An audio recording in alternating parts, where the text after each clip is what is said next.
Umutwe wa AFC M23 watangaje yuko bamwe mu basirikare babo b'abakomando bajya kurasa Kisangani bakaza no baciye iryera. Uyu mutwe bwatangazaga ibingibi byatongoye benshi. Repubulika ya Demokarasi ya Kongo igisirikare cyayo kizi ko gifite ubwirinzi budasanzwe by'umwihariko mu kirere, mu butaka ndetse no ku mazi. Gusa abasirikare b'abakomando ba M23 rimwe na rimwe bajya kurasa Kisangani hanyuma bakagaruka ntaho baciye iryera cyangwa se ntaho babonye. M23 yatangaje ibi nyuma y'uko minsi yashize yaje kuba haraswa umusirikare wayo unakomeye cyane n'umuvugizi wayo witwaga Wiringoma, bikaba byaranabateye burakari bituma bafata uduce dutandukanye ndetse by'umwihariko ibirindiro bya gisirikare bya FARDC bari birasa mu buryo budasanzwe, cyane ko banakoreshaga drone kubera yuko igisirikare cya FARDC kijya kurasa nacyo cyakoreshaga drone. AFC M23 ntago ari igisirikare gifite intwaro zihambaye, gusa gikoresha tekinike n'ubwenge kugira ngo kirwane n'umwanzi, mu gihe umwanzi we akoresha amafaranga n'ingengo y'imari ihambaye cyane mu kugura ibikoresho ndetse no gukoresha abantu badasanzwe. Gusa M23 ntago igiva kwizima. Repubulika Iharanira Demokarasi ya Kongo umunsi ku wundi ihora itaka ndetse itanga ibirego mu bihugu mpuzamahanga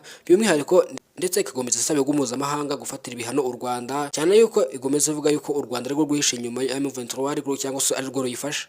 M23 ibihakana yivuye inyuma gusa mu minsi yashize yabaye nk'ibyemera, gusa ivuga yuko M23 ifashwa n'u Rwanda na Uganda ariko atari mu buryo bwa gisirikare ahubwo ari mu buryo bwo kugira ngo intambara itambukiranye imipaka, cyane ko mu burasirazuba bwa Kongo hari ikibazo cy'amoko by'umwihariko amoko asubiranamo, abakongomani n'ubwoko bw'abatutsi bibasirwa cyane na leta ya Kongo.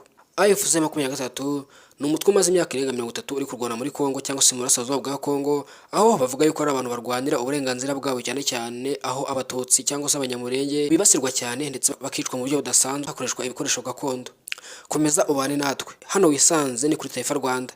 Nimba uri mushyashya ukande subscribe kugira ngo tujye tubana umunsi ku wundi. Ciao.